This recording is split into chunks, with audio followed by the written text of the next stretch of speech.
I watched a demonstration last spring by Christian Burchard. I think that's how you say his last name. And he was demonstrating how to make a sphere on the lathe. And I've been meaning to practice this.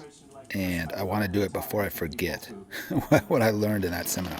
So this is my first attempt at making a sphere on the lathe. So I started with a big hunk of sequoia that I had. And I had it on the lathe, but it was going really slow, and I decided I should cut it down to something more manageable.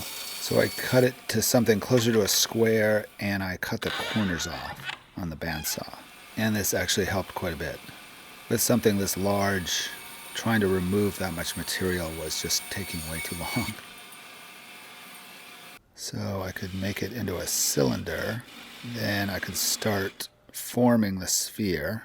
And looking at this now, I really could have made 2 spheres from this piece, but I just started in the middle and made 1. So I got to something that was sort of close to a spherical shape, or at least as close as I could get it as a spindle. Then I could cut off the 2 ends that I didn't need. And at this point, I need a different way to hold the sphere in the lathe. So I needed to make a little cup shape for my tailstock so that the tailstock wouldn't be a point and wouldn't poke into the sphere. So I need to make a little cylinder that'll fit over my tailstock and help to cup the sphere at that end. So I could drill a hole with the CNC machine that would fit exactly over the bit of my tailstock that rotates. And I could just get a tight friction fit with that. So the hole in this piece will fit over the tailstock. Now I can turn it around and put it in the chuck and clean off the part that I cut off on the bandsaw. And I can form a sort of hemisphere or a sort of cup shape on the end of this piece that'll hold the sphere. Now this piece can fit over the tailstock, and it should stay in place. And I need to make sort of the same thing for the headstock, or for the drive side of the lathe. So I'll make a similar cup shape, but a little bit bigger, and I will just attach that to a faceplate. So I can cut down a scrap piece of maple that I have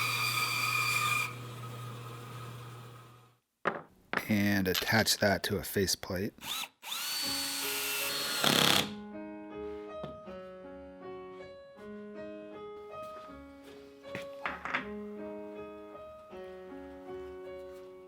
And do pretty much the same thing I did to the last piece. I'll make it round, and I'll carve sort of the inside of a hemisphere into the end of this piece. Now, from what we learned, this should be approximately 1/3 the diameter of the sphere you're going to make. Although I'm not sure it matters a huge amount. That's sort of the size to shoot for. So then the sphere can go between those 2 cups. And the way this is done with this method is to rotate it around its 3 axes. So you start by carving it as a spindle, and then you hold it in the cups and you rotate it 90 degrees, and you carve that axis. And when that's done, you then rotate it to the 3rd axis, and you turn that round. And the key to making this work is, as you're turning, to only take off the high spots. You're sort of turning down to halfway between the high spots and the low spots. Because if you turn to a complete circle on each axis, you end up chasing your sphere all the way down to nothing. So you need to only take the high spots off.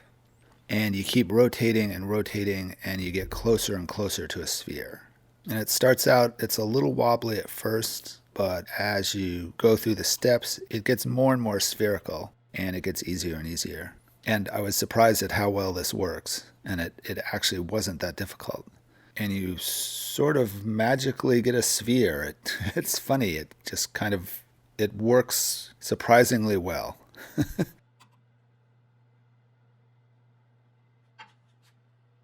So you can mark each axis And what I was finding is I would go to whatever mark I had that was the most faint, because that was probably the oldest axes that I'd worked on.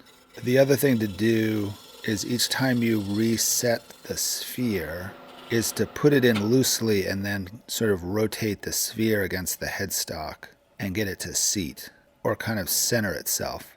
And once you do that, then you tighten up the tailstock.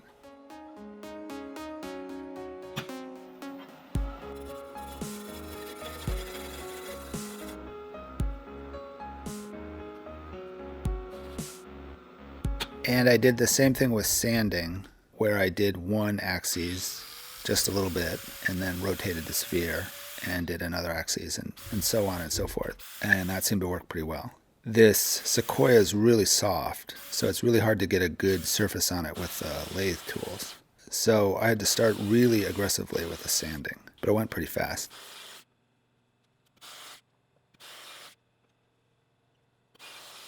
Now I think it looked better without finish on it. I think this sequoia is so porous, it's hard to get the finish on really evenly.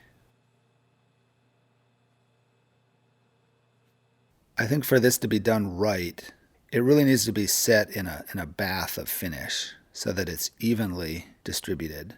And I did this thing where I thought it'd be cool to kind of drip it on and have it drip down the sphere kind of for the camera. But this ended up making a terrible variations in the finish where these drip lines ended up in the final surface. So not only was this a really difficult wood to finish, I did it in completely the wrong way.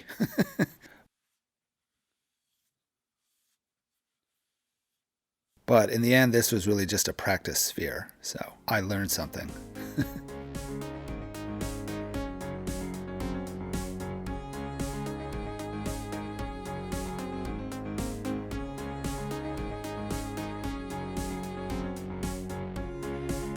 I was really amazed at how easy it is to make a sphere.